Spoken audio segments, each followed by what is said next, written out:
Hi, I'm Elizabeth. Welcome back. Today I want to talk a little bit more about reasons why you might have trouble falling asleep.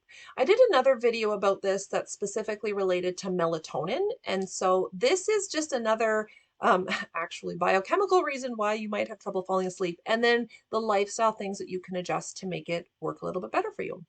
So today we're going to talk about adenosine. Now, adenosine is a chemical that is found in your body that is involved in all sorts of things.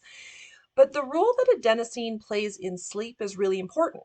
In the morning, you should wake up with the lowest adenosine levels throughout that you'll have in the day. And as the day goes on, your adenosine levels are going to increase. So by the time you go to bed at night, your adenosine levels are high. And actually, what happens is that the adenosine stimulates fatigue. So when it binds to the receptor in the brain, it tells us that we're tired. So that is the ideal pattern, the ideal formation of adenosine. So there's not actually a lot that we can do to increase our adenosine before bed or to make us feel the adenosine more.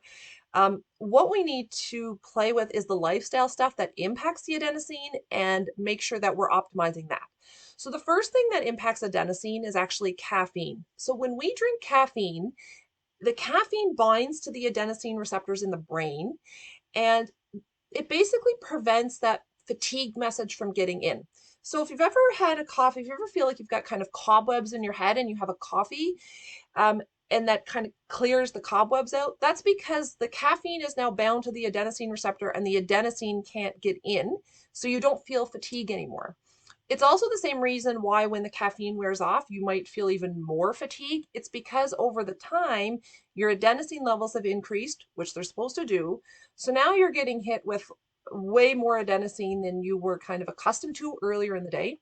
Caffeine has a half-life of about 5 to 6 hours. And so for most people, having a coffee early in the morning or caffeinated beverage early in the morning is not a big deal. Where it starts to become a problem sometimes around, for most people, noonish and then moving in like into the evening. So if you're a caffeine drinker in the evening and you have trouble sleeping, part of the reason could be because the caffeine is binding to those receptors and you don't feel tired. Even though you've got lots of adenosine floating around in your body, or in your mind rather than your brain, it can be hard to fall asleep because you're not feeling so tired. So cutting caffeine off at like noon-ish is a really important part of managing your sleep and your levels of fatigue and your adenosine levels. There are people that differ on this scale. So some people have receptors that the caffeine doesn't bind to. So you might still have caffeine, but it doesn't bind to the receptor. So caffeine isn't going to necessarily impact your fatigue in that way. Some people have a half-life of caffeine that's a lot longer than 5 to 6 hours. So for some people, they definitely cannot have a coffee at noon and fall asleep at 10 o'clock. I should mention what a half-life means is how quickly the body metabolizes something. So in caffeine's case, it's usually takes about 5 to 6 hours for it to be essentially you're not noticing it anymore. The other reason that some people might not notice that is that they might metabolize caffeine. Sorry, they might metabolize caffeine at different speeds. So for some people, they metabolize it really quickly, in which case the effects of a coffee will wear off really quickly. So making sure that you're timing your caffeine properly is really going to help set you up for that nice tired feeling that you're going to need to fall asleep at the end of the day. The other lifestyle thing that impacts our adenosine is napping, because part of the role of sleep is to clear out that adenosine so we can start from essentially scratch again. And when we nap, depending on how long you nap, napping will clear out the adenosine for you. So a nap earlier in the day tends to be less harmful than a nap later in the day, which, especially if it's too long, might wipe out all the adenosine and start you back to square one. And you're going to be lying awake in bed trying to fall asleep at night because you don't have that message of fatigue. It's already been cleared out for you. So napping is why you need to nap smarter. A really quick nap, this is why they say those cat naps, that's actually true. There's a lot of reasons for this, but adenosine is a key one where you're napping just for a short period of time. You're giving your brain a rest, but you're not giving your body time to clear out the adenosine completely, so you'll still be tired later in the day. There's also lots of other things you can do that aren't sleep to rest your mind. So if you work on a computer on a regular basis, just get up and change your change your focus, like look outside or go outside and look at different things, move, exercise. All of those things can really help perk you up without needing a nap. but also doing some relaxation exercises. So doing a 10-minute mindfulness or meditation or a hypno thing or there's a yoga nidra is really helpful. It's not, if you've ever tried it, there's some really great yoga nidra exercises on YouTube. It's a really neat experience.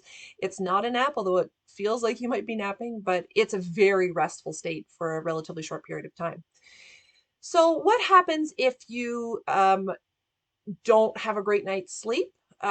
Often our body doesn't fully clear out the adenosine that we need it to. And so we've all had those mornings where you get up and you're just not rested and you're still exhausted and you're living on coffee all day to be able to kind of function. I know it can be really difficult, but as much as you can, stick to that caffeine rule of cutting it off around midday. Because on those nights when we don't sleep well, the best thing that we can do is to keep our normal routine. So we will ensure that we sleep well that night, if that makes sense. So even if you still have a ton of adenosine in your brain that morning and it might be really hard to get through the day, have a quick nap if you need one. Nap earlier in the day if possible, or around midday. Doesn't need, just not right before bed. And keep that caffeine to a relatively strict schedule if you can. If you're one of the people that really is what I'll say on the normal spectrum of caffeine metabolism, where caffeine really does impact your sleep.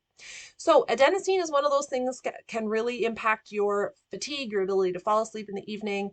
Caffeine and napping is your focus for what to work on with that. If you are curious about your sleep or why you can't sleep, let me know. Send me, get in touch with me. I'm on social media or comment on this video. My expertise is in working with moms who have now gotten through the kids waking up all night, but suddenly they're not able to sleep, and helping support them through simple lifestyle habits to get that sleep back. Good luck. I hope you have a great sleep tonight, and I hope to talk to you soon.